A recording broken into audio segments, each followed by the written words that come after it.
Hello दोस्तों, स्वागत है आपका हमारे चैनल राधे टीचिंग अड्डा पर। और दोस्तों, आप लोगों के लिए कुछ जानकारियां निकल के आई हैं, जिसमें से सबसे पहली जानकारी यह है कि बीपीएससी को रिजल्ट को लेकर। तो बीपीएससी का रिजल्ट जो प्राइमरी का रुका हुआ था, तो उम्मीद की जा रही है कि 10 तारीख से 16 तारीख यानी कि 10 अक्टूबर से 16 अक्टूबर के बीच बीपीएससी का रिजल्ट जारी होने की पूरी उम्मीद है। और इस दौरान रिजल्ट जारी कर दिया जाएगा और लगभग यह पक्का हो चुका है कि यह जारी कर दिया जाएगा। अब अगर फिर से बीपीएससी चेयरमैन कुछ ट्वीट करके बदल दें, वो अलग बात है। बाकी जानकारी निकल के सामने आई है कि रिजल्ट इस दौरान जारी कर दिया जाएगा। और दूसरा दोस्तों, एक न्यूज़ चल रही है बीएड को लेकर कि जो सुप्रीम कोर्ट में बिहार सरकार एक याचिका दायर की थी, स्लिप दायर की थी कि जो है इसका सुनवाई के लिए कि बीएड को हम लोग सम्मिलित करें या ना सम्मिलित करें, या बीएड को सम्मिलित करने के लिए एक मौका दे दिया जाए। और यह जो वैकेंसी बीपीएससी की चल रही थी, इसमें उसको मौका दिया जाए।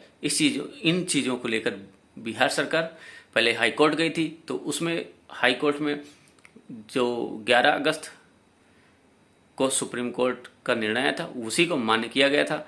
तो उसके बाद बिहार सरकार सुप्रीम कोर्ट में गई थी और सुप्रीम कोर्ट में कल यानी कि 9 तारीख को इसकी सुनवाई थी। और सुनवाई में यह किया गया है कि जो सुप्रीम कोर्ट के जजेस थे, जस्टिस बोपन्ना, उनकी बेंच में सुनवाई थी, तो उन्होंने इस चीज़ को कहा कि हमें इस केस के विषय में जानकारी नहीं है, तो इसको जो है हम ट्रांसफ़र कर देते हैं पूर्व जस्टिस, यानी कि जो 11 अगस्त को निर्णय दिए थे 2 जजेज, जिसमें पहले जज थे हमारे, एक तो जस्टिस सुधांशु थे और एक जो जस्टिस थे अनिरुद्ध बोस। तो 2 जस्टिस थे, उन्हीं की बेंच में ट्रांसफ़र कर रहे थे। तो उसमें से ये हुआ कि हमें इस केस की जानकारी नहीं है, तो हम इस केस को उन्हीं की बेंच में भेज दे रहे हैं या उन्हीं की ट्रांसफ़र कर दे रहे हैं। तो वह इस बात का निर्णय करेंगे, क्योंकि वह पहले इस बात की या इस केस की सुनवाई कर चुके हैं।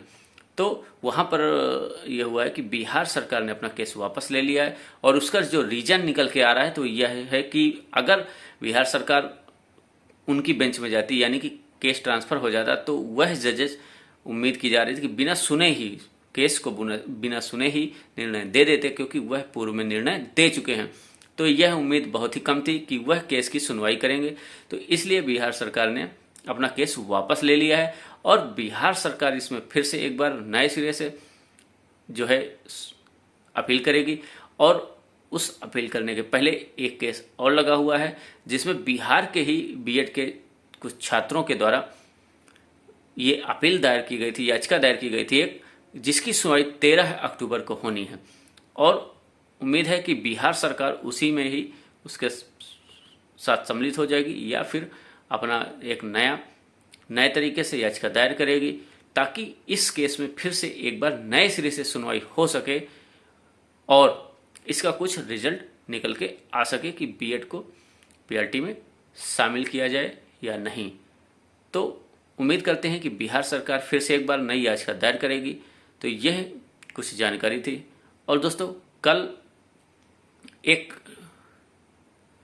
क्या आज ही एक जो है हैशटैग चलाया जा रहा है, बीएड बचाओ बिहार सरकार।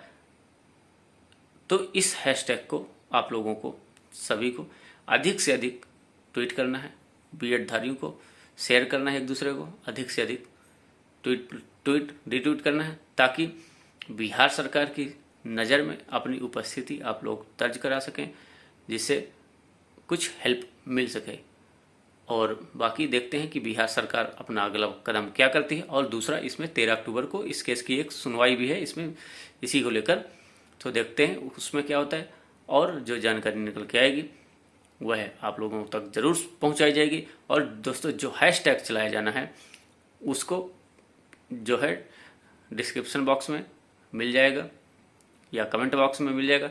तो आप लोग वहाँ से उस हैशटैग को देख के अधिक से अधिक संख्या बल में ट्वीट कीजिए, रीट्वीट कीजिए, ताकि कुछ हेल्प हो सके।